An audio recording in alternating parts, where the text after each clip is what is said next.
And we have a special guest joining us again as we get ready to travel to Alabama to take on Alabama State for their homecoming. He is no stranger to Tiger Talk with the 1400 Club. He does this for us every single year. He's the color analyst for the Hornet Sport Network, none other than Kamari Darrington. Welcome back to Tiger Talk with the 1400 Club.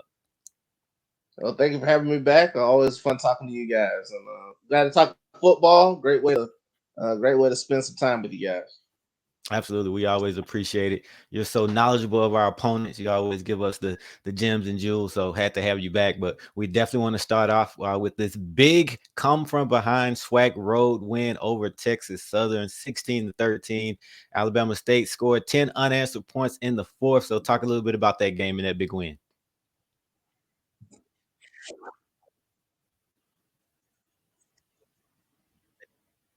We'll start off faster in games than we did last week against Texas Southern, and we knew it was going to be a tough game. And because Texas Southern has such a great quarterback, Andrew Body, just unbelievable talent, and it was a good win for Alabama State. Both teams tried an onside kick that was unsuccessful, so there were a lot of mistakes in the game. But I think for Alabama State, finishing the game and finishing the way that they did, I think gives them confidence coming into a game where we both know it's going to be a supreme challenge for Alabama State. But it's a great opportunity for Alabama State as well. And we're coming to a game where I don't think Alabama State's played its best game yet. I think their Okay. best football is ahead of them. So perhaps that gives the fans here some hope that maybe they'll play their best game, because they're going to have to play Have to. the best game they played all season Mhm. if they're going to give themselves a chance to come with a W on Saturday. Right. So last weekend, the Hornets came away with the win in a game where their quarterback only threw for 104 yards on 9 completions. Now, that's typically not a recipe for success, but their ground game really carried them. 225 on the ground. They really spread it around. They had a 100-yard rusher, a 75-yard rusher, and some other guys contributing as well. So, was that the expected identity of this team going into the season, to rely so heavily on the run?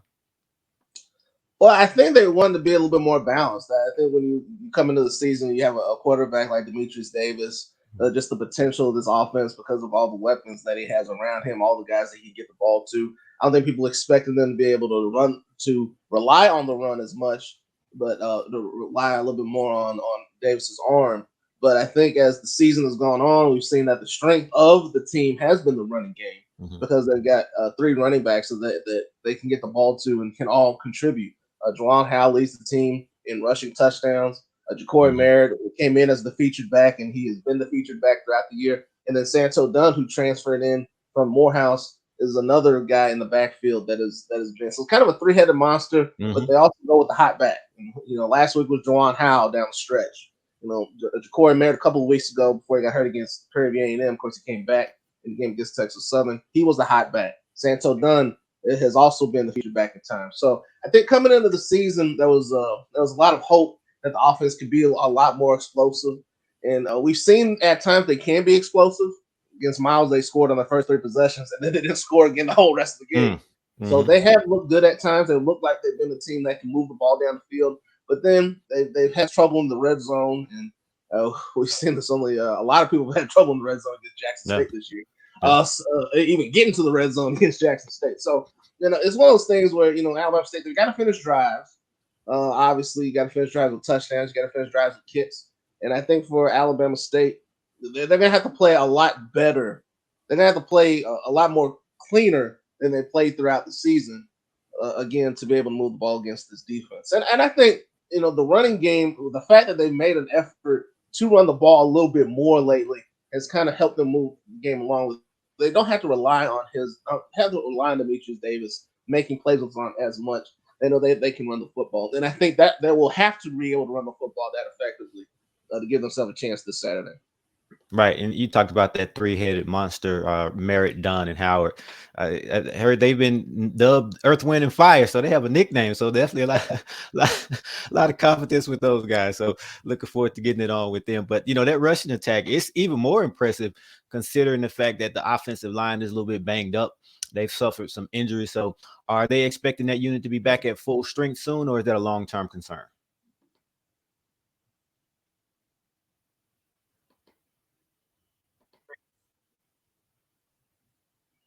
It's a long term concern, but I think that we'll get be able to have a couple guys back healthy this week.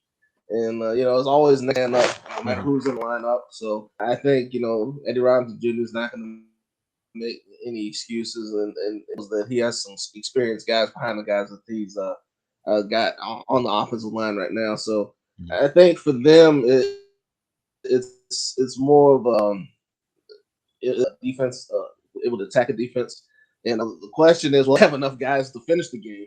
Mm. But I think that they will be able to field an offensive line that will do their best against a strong defensive line, and I hope that their guys in the backfield can make plays, because Mhm. it comes down to those guys finding the right holes, and hitting them hard, and seeing what they can do. Absolutely. And you talked about your quarterback, Demetrius Davis, a 4-star transfer from Auburn. So a lot of expectations for him coming in his 2 SWAC games. He's completed 22 of 42, 277, a touchdown, a pick, 52% completion percentage. So where would you say he stands right now relative to those expectations? And does he seem to have solidified that position? It's been up and down. He tries to make the big play. Sometimes with the big play doesn't have to be there. It's kind of frustrating for a coach. He wants every play to be a home run ball because he's so used to having success. Mhm. Of course, when you win 51 games in high school, that's going to happen. But again, this is he's only started 3 games in college football. This is a different animal. That's The true. speed is different. It's just a faster game. So I think people expected this off. Like people expected it, but again, you have to get the right guys. You have to give them time to develop. Now it's the 6th game of the year. So well, it's the 6th game of the season. But again, you got guys that have transferred in, so it's not they haven't been together the whole time. So that's kind of his best days are ahead of him. I Mhm. think people came into the. I don't know if they overthought what was going to happen, or put too much Mhm. expectation on him. But he's a freshman and he's playing. This is going to be his 4th start as a freshman Mhm. quarterback. Mhm. So he's made plays this year. He's had good games. Hasn't turned the ball over a lot. Hasn't made too many bad decisions. But you have to take the good with the bad. With him, he wants to make the big play. Sometimes you got to take what the defense gives you, and I think he's going to learn that as he moves along in his career. But I think for right now, I think he knows he can play better too. That's Mhm. the thing about it. He wants to get better, and I think with this offense and with the guys that he has around him, he doesn't have to make the big play. He can let those guys make plays for him. And so I think the game, as he gets older, the game will come to him, and Mhm. he'll be a lot better in that respect. I think right now it's about using his talent and using his ability as a dual threat quarterback to make plays for the team. Mhm. And speaking of this offense, currently the Hornets have one of the least potent offenses in the SWAC, only averaging about 15 points per game in conference play. That's 10th best in the league. So, what are some of the keys to getting this offense going? Well, first of all, I think it starts with the offensive line. The offensive line has to block better. Who's up front. Like I said, we are a little bit banged up, but we do have to block better up front. And I think the fact that our running game is you're starting to see that 3-headed monster in the backfield. I think Mhm. has been beneficial. Also, penalties have to come down, especially when we've gotten to the red zone. We've had penalties or holding or mistakes that have kept us from scoring touchdowns. And that's Mhm. another big key. You gotta score touchdowns against Jackson State. If you kicking field goals, it's gonna be a long day for you.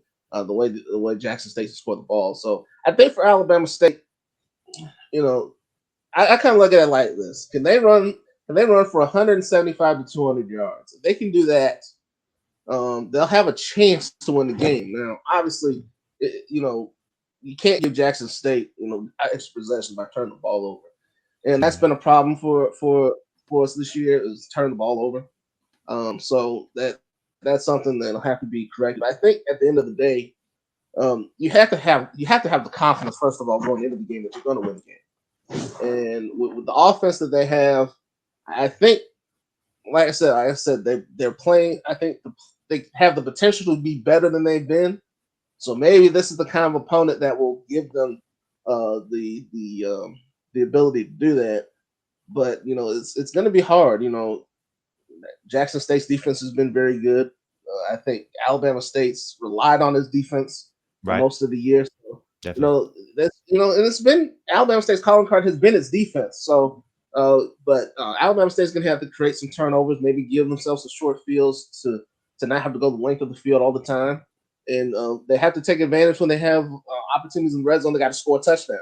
Well, first of all, they could get to the red zone, but when they get there, they got to score touchdowns. You can't kick field goals against this team.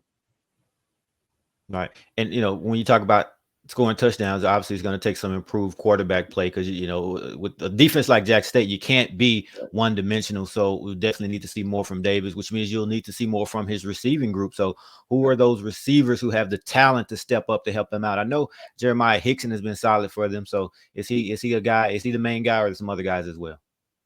I think he's been the main guy. Of course, he took that mantle last year after a couple of guys left, and he kind of carried it into this year. Levante Chenault, whose brother's playing in the NFL right now, has come up with some big plays for him this year. I think the return of Keyshawn Johnson, he had some eligibility issues, but now he's been back the last couple of games.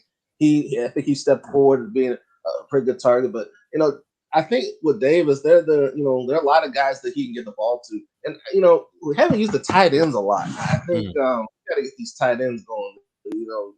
I don't think they brought them here to just be blockers. I think they brought them there to catch the ball. So I mean, all hands have to be on deck this Saturday. If you're gonna, everybody's got to contribute. If you're gonna beat a team like Jackson State, you're gonna have to score points, and everybody's got to contribute at that. I think, running backs out of the backfield, Merritt, Howell, and Dunn, you might have to, split them out at times at playing receiver. So all hands have to be on deck, and obviously move the ball down the field. We're not going to be able to run the ball. We are going to have to make plays down the field. And there will be some opportunities, I think, to make plays down the field. So, if we can do that, then, we give ourselves a chance to move the ball. I think you have to have balance. I think you have to have about 200 yards rushing and about 200 yards passing. But also, I think quarterback has to play above and beyond, kind of like a job description. He's got to play above and beyond what he's played so far.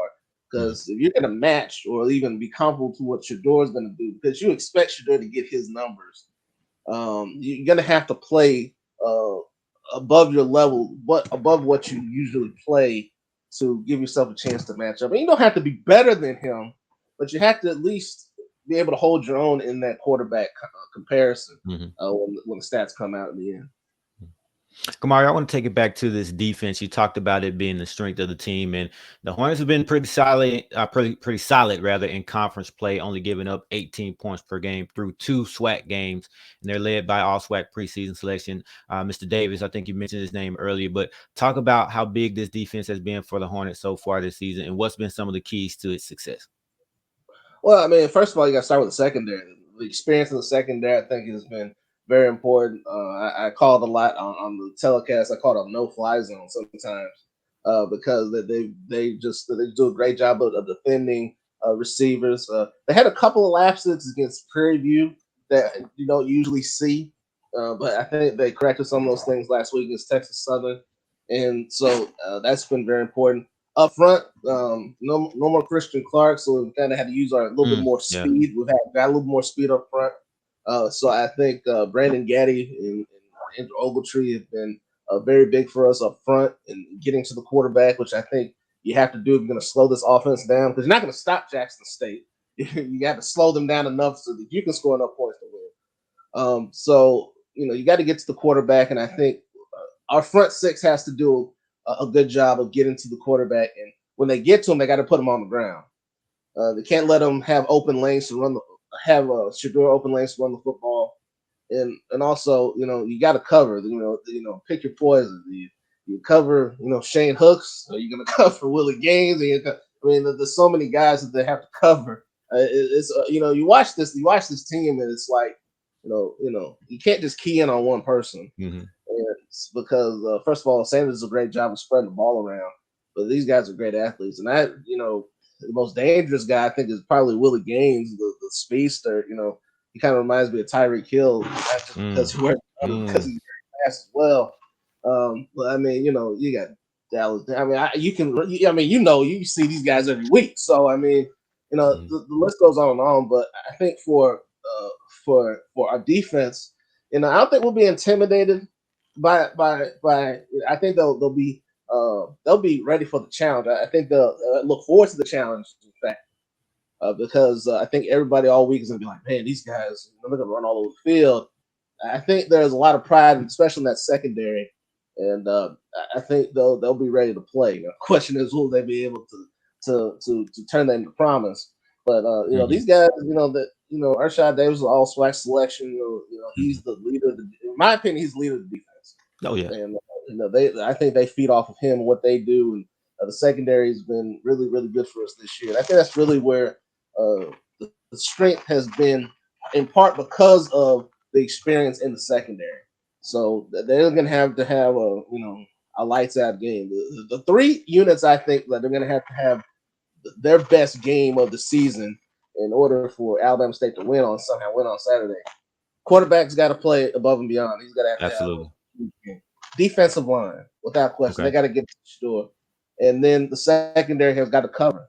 Those three units play to their maximum potential. That's where you're gonna see. That's where you're gonna see the game won. Hmm. Hmm. You mentioned Brandon Gaddy. You mentioned Ogletree, and of course, most people are going to know about Rashad Davis, SWAC Yeah, football followers. But a name that a lot of fans know and remember is Colton Adams. We call him Bubba, or you guys call him Bubba, or he's called Bubba, the yeah, stud yeah, linebacker for your group. Now, yeah. last year he suffered some injuries. So how has he looked? Is he back to his old self? Oh, he's back to his old self. I covered Uh this oh. kid when he was at Uh Wetumpka oh. High School, and he loves to Hmm. hit. He's That's for still sure. hitting, That's for and sure. he's been ready to get out there. He's missed a lot of the last two seasons because of injuries, and so he's back out there, and he's played well, and he looks to be 100%. So know his old buddy JD Martin back there is going to be Mm, looking for him, and that's he'll good. be looking for them. So maybe a couple times they'll get together, and I'm sure Cole's been waiting for that moment too for the last for a little while. So those two will get acquainted again. But he's a great kid. He's a humble guy, but he loves playing football, and he epitomizes the toughness that this defense needs to have to be as stingy as it is. He's an outstanding linebacker. He gets to the ball, has great instincts, and when you haven't played a lot, when you haven't played a lot to get a chance to play, you're ready to go. So Mhm. I know he'll be very excited coming in on Saturday. Right.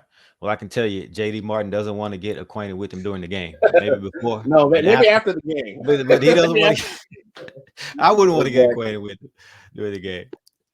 All right, but so let's talk about your coach. Obviously, led by first year coach Eddie Robinson, who returned to his alma mater. Of course, he Yeah. played 11 years in the NFL, played in the Super Bowl. Now, that first year, it could be challenging for a new head coach, especially considering they're going to be inheriting players from the previous team, the previous staff that who may not fit their scheme. So, talk about how Coach Robinson has transitioned himself in.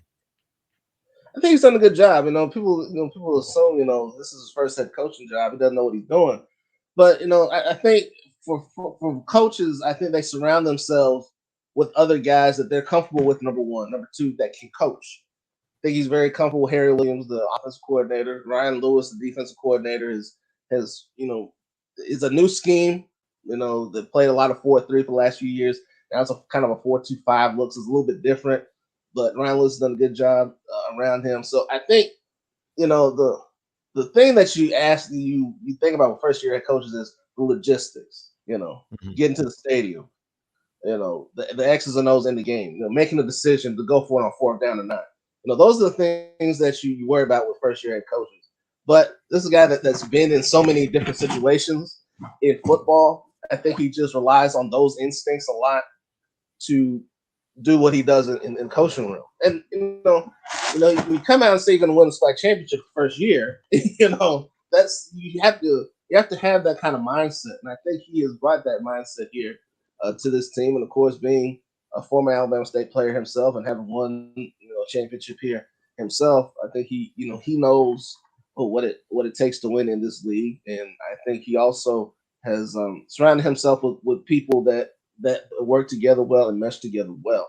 So I think he's transitioned well to being a head coach, and he's saying all the right things. This week, saying all the right things so far about this week, and so we'll see how that translates in the game on Saturday. But it's just one of those things where you know Alabama State has been starving to win games. I mean, this is we haven't had a win season since 2015. Haven't only had I think a 5-6 season a couple of years ago. So um, you know even win or lose this week, you still have 5 more games left to go.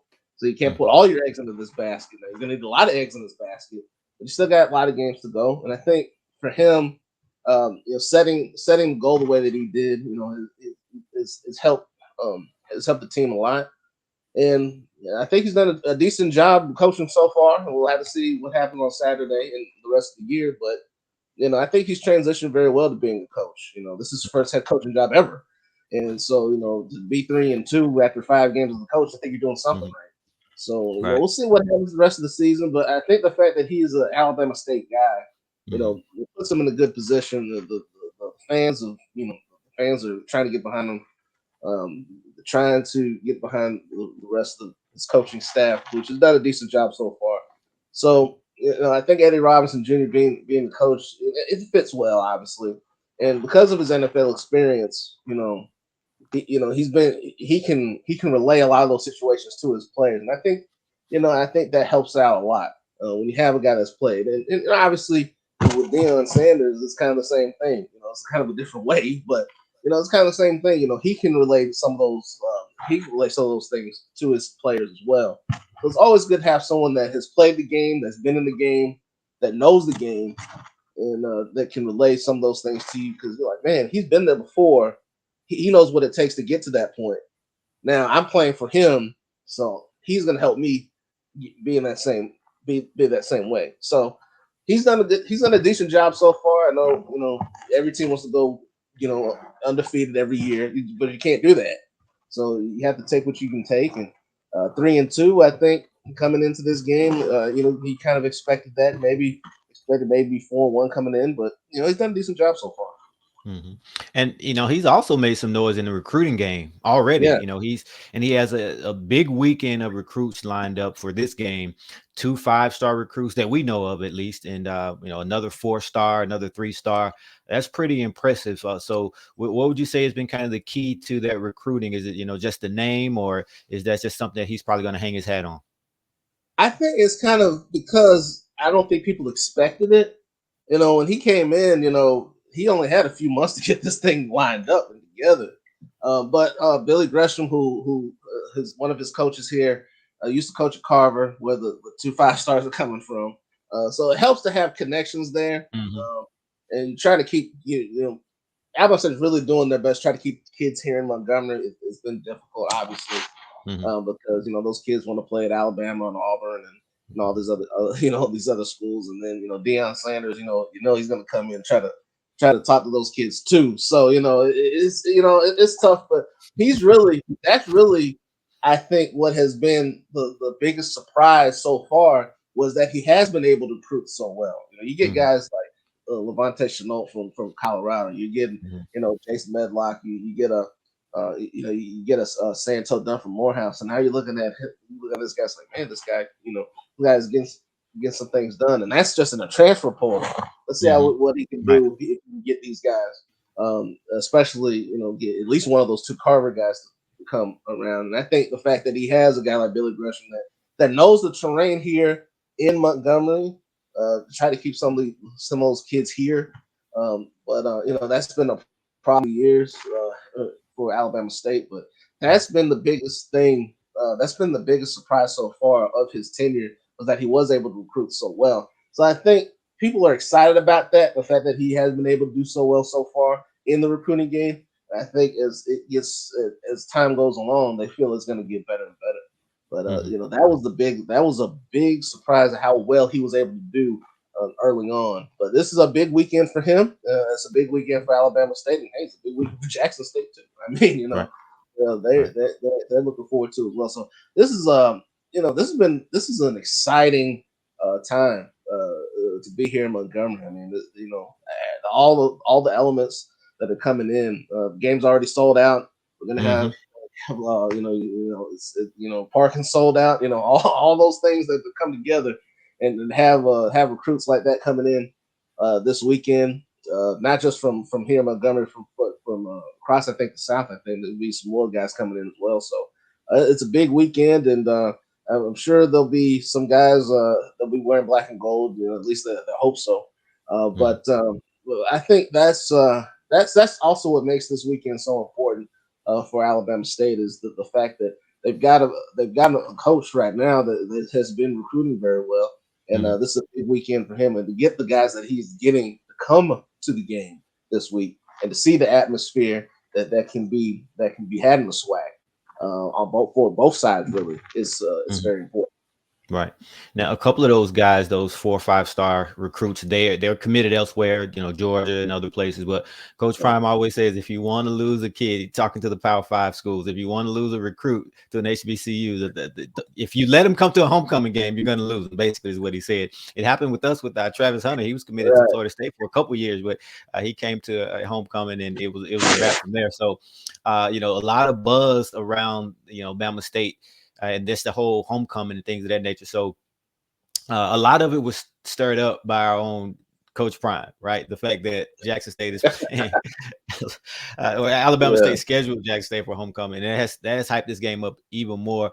Is that much of a talking point around Alabama State? I mean, obviously the players, coaches, and fans have no control over who they schedule for homecoming, so that's something that's talked about there. But because it's being talked about in Jackson, you better believe it.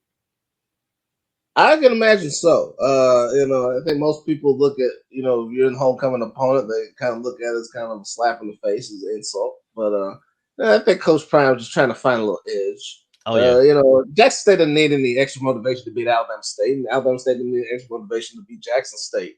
But I think, there's a little bit of, maybe a little bit of talk about that. I think for Alabama State, they just need to focus on the game itself.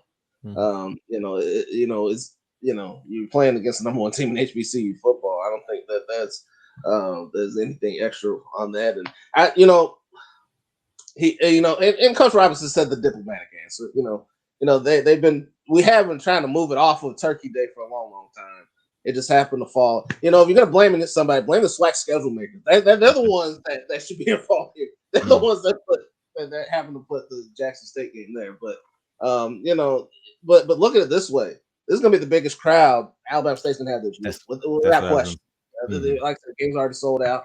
We might have a little bit more than capacity. You might have to call the fire marshal because I think so. The season's about 26,500.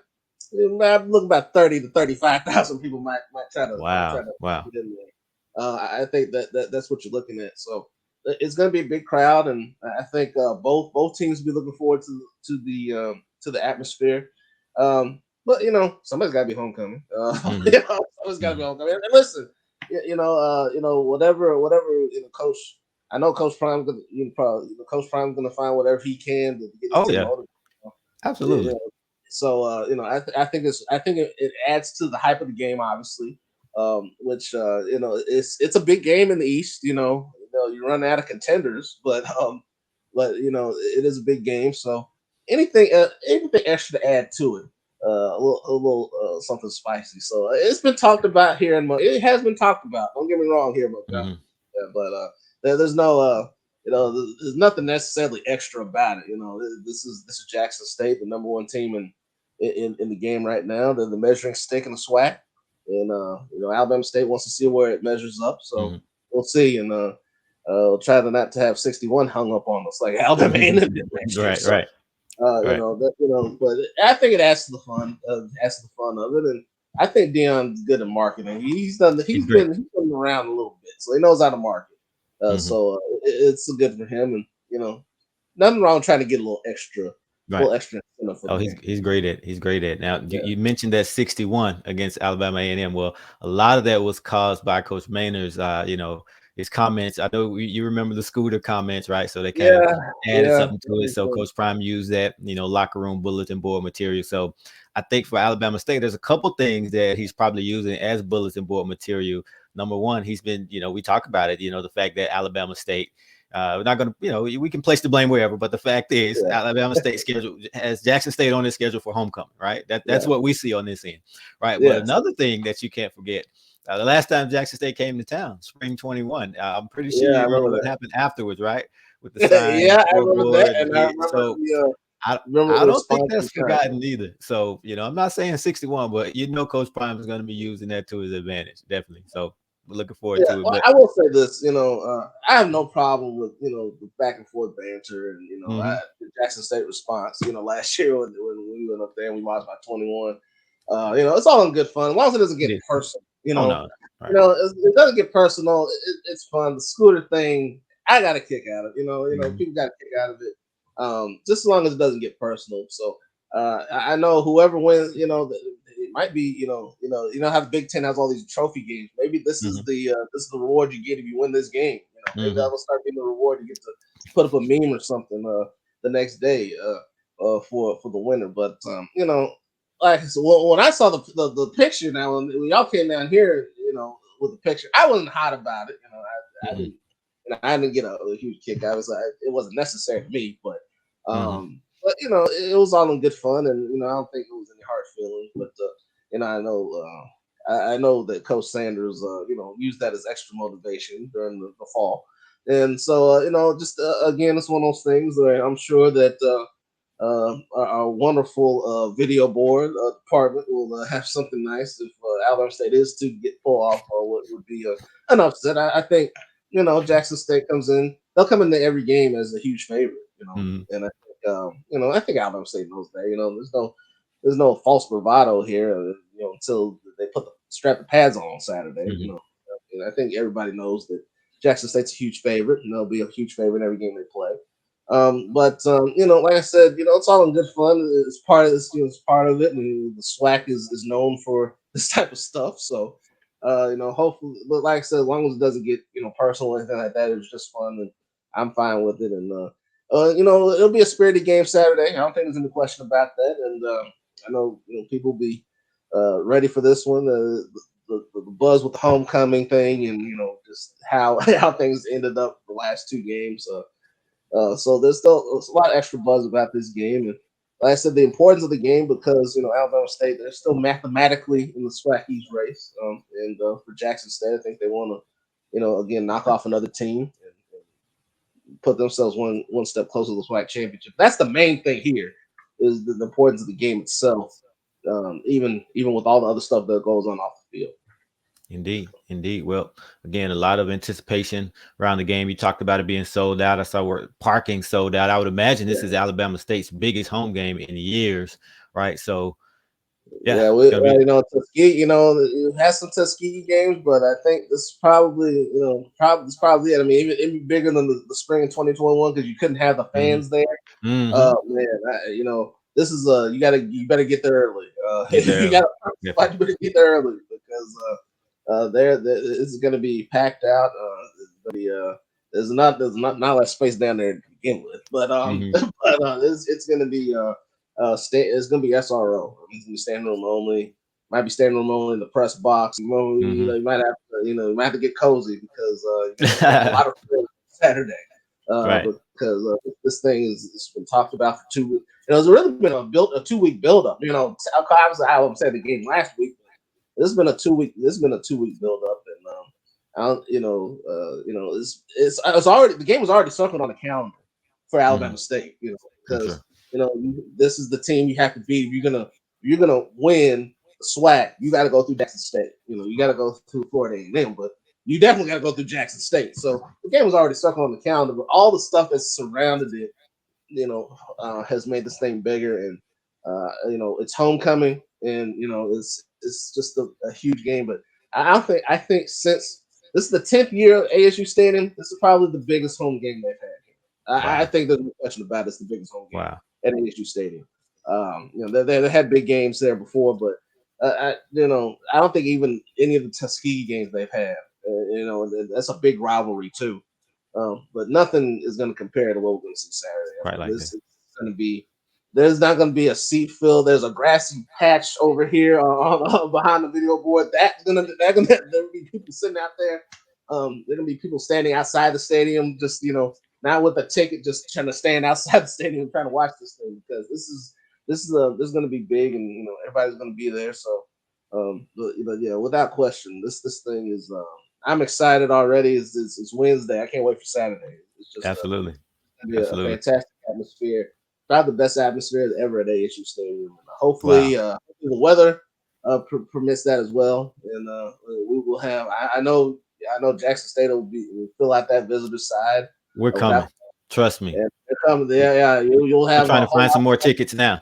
Yeah. Trying to get those tickets, and I know Alabama State. And their alumni, they're excited as well. This is an exciting time to be here at Alabama State, and it's going to be fun. It's going to be a lot of fun. I mean, no matter what happens, the atmosphere is going to be a lot of fun, and the game's going to be fun too. But without question, this thing's gotten bigger than probably would have been without all the elements. But this thing's going to be maybe better.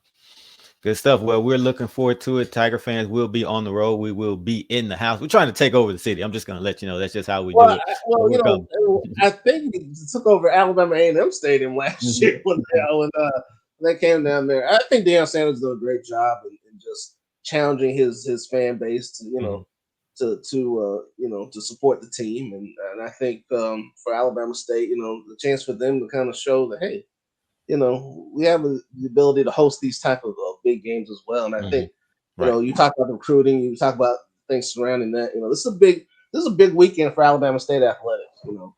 Not just the fact that Jackson State is here because of what they could show. So, we're looking forward to it. I know y'all looking forward to it. I mean, this game I've been looking forward to, all season. I watched a lot of Jackson State football the last 2 years, and I just like watching you guys play. So, looking forward to Washington, and for Alabama State fans, they hope they pull off a shocking win. I know maybe it won't be shocking to some of these fans, but I think it'll be shocking. Yeah, I think most fans will be shocked. Yeah, it'll be shocking. But that's why they play the games, and that's true. Alabama State will be ready to play. They'll be ready to play. They'll show up and they'll play. And Jackson State, I know they'll be ready to play as well.